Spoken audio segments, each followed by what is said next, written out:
મિત્રો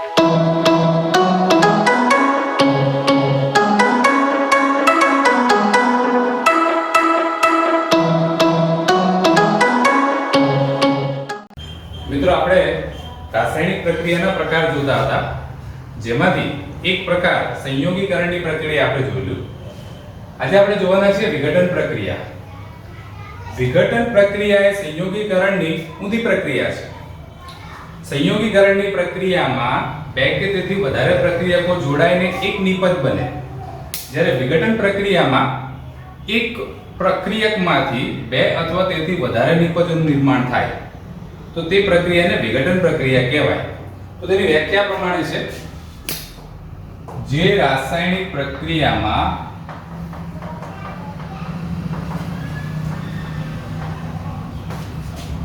કોઈ એક પ્રક્રિયકમાંથી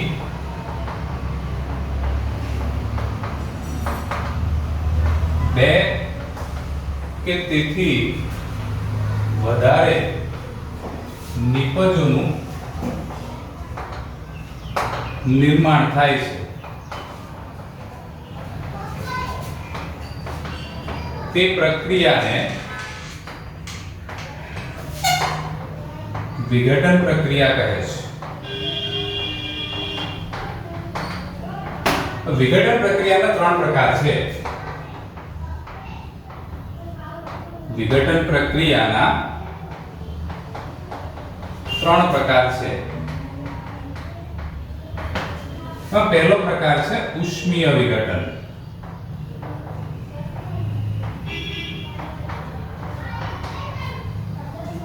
જે વિઘટન પ્રક્રિયા ઉષ્માની મદદથી થાય છે, એટલે કે પ્રક્રિયકને ગરમ કરતા એમાંથી નિપજનું નિર્માણ થાય તે પ્રક્રિયાને ઉષ્મીય વિઘટન પ્રક્રિયા કહેવાય.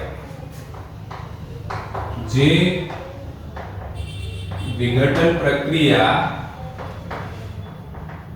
ઉષ્માની મદદથી થાય છે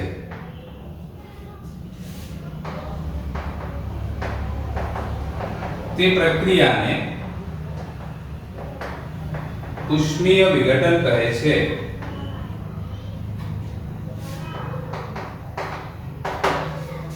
દાખલા તરીકે આપણે ચૂનાના પથ્થરનું રાસાયણિક નામ છે કેલ્શિયમ કાર્બોનેટ.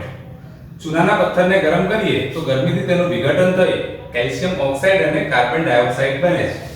પ્રક્રિયા આવી થશે CaCO3, કેલ્શિયમ કાર્બોનેટ, ચૂનાનો પથ્થર, એને આપણે ગરમ કરીએ એટલે ગરમીથી તેનું વિઘટન થઈ કેલ્શિયમ ઓક્સાઇડ અને કાર્બન ડાયોક્સાઇડ બને છે.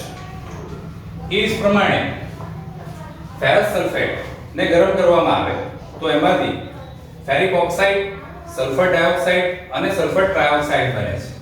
ફેરસ સલ્ફેટ FeSO4 એને આપણે ગરમ કરીએ તો એમાંથી એક બનશે ferric oxide Fe2O3 plus sulphur dioxide SO2 અને પ્લસ સલ્ફર ટ્રાયોક્સાઇડ SO3. મિત્રો આપણું ત્રીજું ઉદાહરણ છે કે લેડ નાઇટ્રેટ નું વિઘટન થાય તો એમાંથી લેડ ડાયોક્સાઇડ અને લેડ ઓક્સાઇડ અને નાઇટ્રોજન ડાયોક્સાઇડ વાયુ છૂટો પડે. લેડ નાઇટ્રેટ નું સૂત્ર છે PbNO3 twice. આપણે એને ગરમ કરીએ એટલે એમાંથી lead oxide plus nitrogen dioxide અને પ્લસ ડાયોક્સિજન વાયુ છૂટો પડે. મિત્રો આ પ્રક્રિયા માટે આપણે એક કસનળીમાં 2 ગ્રામ જેટલો લેડ નાઇટ્રેટ પાવડર લેવાનો અને કસનળીને બર્નરની જ્યોત ઉપર ગરમ કરવાનો. એટલે ગરમીથી એનું વિઘટન થાય અને થોડા સમયમાં કસનળીના ઉપરના ભાગમાં આપણને કથ્થઈ રંગનો વાયુ જોવા મળે. એ વાયુ નાઇટ્રોજન ડાયોક્સાઇડ વાયુ છે. તો આની પ્રક્રિયાઓ છે આ રાસાયણિક પ્રક્રિયા અથવા વિઘટન પ્રક્રિયા ગરમીની મદદથી થાય છે અને એટલા માટે એને ઉષ્મીય વિઘટન કહેવામાં આવે. વિઘટન પ્રક્રિયાનો બીજો પ્રકાર છે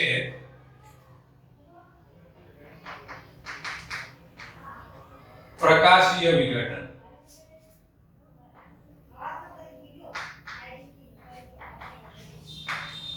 સૂર્યપ્રકાશની હાજરીમાં થતા વિઘટનને પ્રકાશીય વિઘટન કહેવામાં આવે છે. સૂર્યપ્રકાશની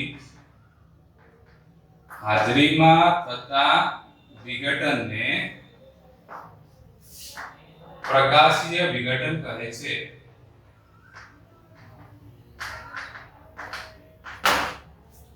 આપણે એક ચાઇના ડીશ લઈએ. એ ચાઇના ડીશ ની અંદર સિલ્વર ક્લોરાઇડ લઈએ થોડો 2 ગ્રામ જેટલો અને ચાઇના ડીશને તડકામાં મૂકી રાખીએ. થોડા સમયમાં જે સફેદ રંગનો સિલ્વર ક્લોરાઇડ હતો એ ભૂરા રંગના સિલ્વરની અંદર રૂપાંતરિત થઈ જાય છે અને એમાં રહેલો ક્લોરીન જે છે એ Cl2 વાયુ સ્વરૂપે એટલે કે ક્લોરીન વાયુ સ્વરૂપે વાતાવરણમાં ઉડી જાય છે. ત્યાં પ્રક્રિયા આવી થશે 2AgCl it gives 2Ag plus Cl2. Same એ પ્રમાણે સિલ્વર બ્રોમાઇડ છે એનું વિઘટન થઈ એમાંથી બ્રોમિન વાયુ છૂટો પડે છે 2AgBr it gives 2Ag plus Br2. તો વિઘટન પ્રક્રિયાનો બીજો પ્રકાર પ્રકાશીય વિઘટન. વિઘટન પ્રક્રિયાનો ત્રીજો પ્રકાર એ છે વિઘટન પ્રક્રિયાનો ત્રીજો પ્રકાર એ છે વિદ્યુતીય વિઘટન.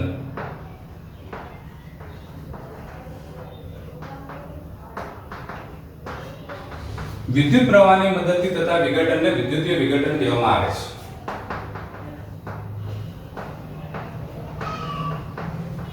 વિદ્યુત પ્રવાહની મદદથી થતા વિઘટનને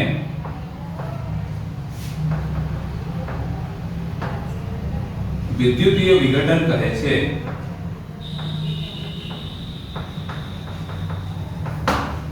જેમ કે પાણીનું વિદ્યુત વિઘટન કરવામાં આવે તો તેમાંથી હાઇડ્રોજન અને ઓક્સિજન વાયુ છૂટો પડે. પ્રક્રિયા આવી થશે 2H2O it gives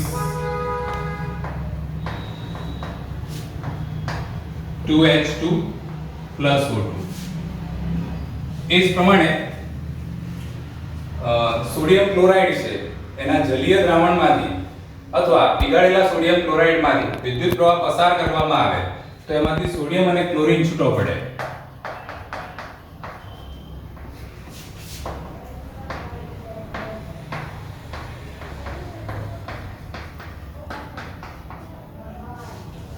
તો મિત્રો આ થઈ વિઘટન પ્રક્રિયા.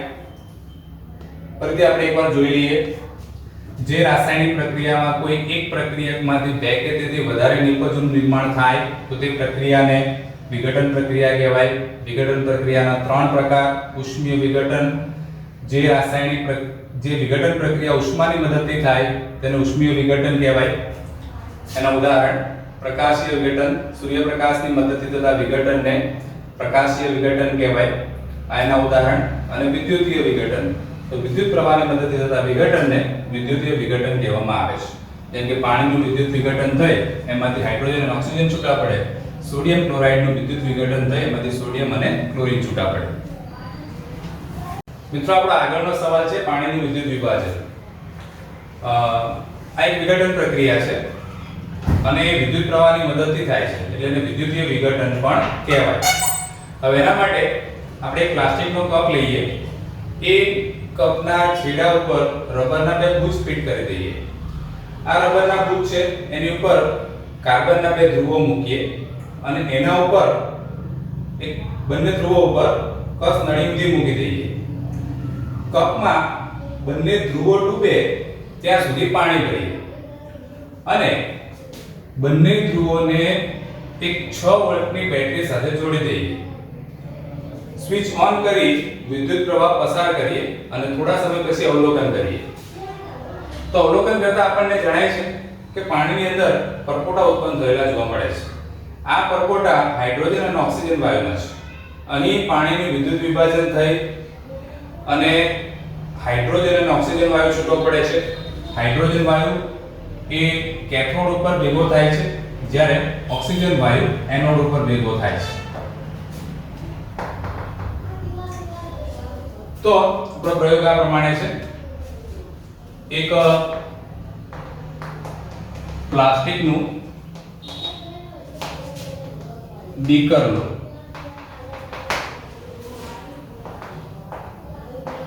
તેના તળિયે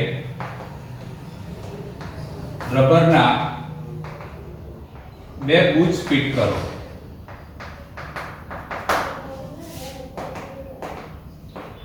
તેના ઉપર કાર્બન એટલે કે ગ્રેફાઇટ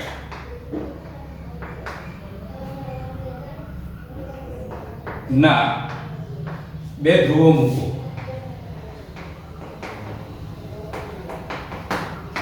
અને આ ધ્રુવો ઉપર બે કસનળી ઊંધી ગોઠવો. બીકરમાં બંને ધ્રુવો ડૂબે ત્યાં સુધી પાણી ભરો.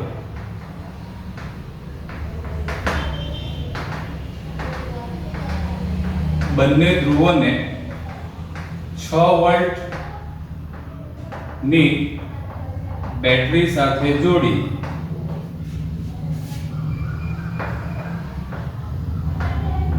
વિદ્યુત પ્રવાહ પસાર કરો. થોડા સમય બાદ અવલોકન કરો.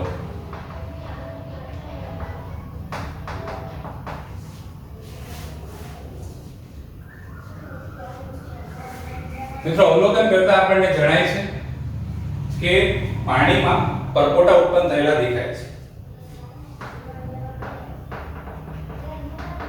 અવલોકન કરતા પાણીમાં પરપોટા ઉત્પન્ન થયેલા જણાય છે, જે હાઇડ્રોજન અને ઓક્સિજન વાયુ ના પરપોટા છે.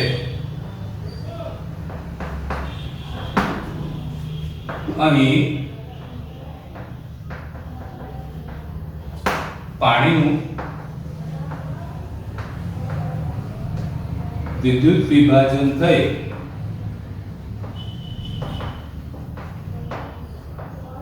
એનોડ પર ઓક્સિજન વાયુ અને કેથોડ ઉપર હાઇડ્રોજન વાયુ મળે છે. રાસાયણિક પ્રક્રિયા પ્રમાણે થશે 2H2O it gives 2H2 plus O2. મિત્રો, એક બાબત ધ્યાનમાં રાખવાની છે કે શુદ્ધ પાણી એ વિદ્યુતનું અવાહક છે. એટલા માટે પાણીને વિદ્યુત વાહક બનાવવા માટે એમાં મન સલ્ફ્યુરિક એસિડ અથવા મન હાઇડ્રોક્લોરિક એસિડ ના 2-3 ટીપા ઉમેરવામાં આવે છે.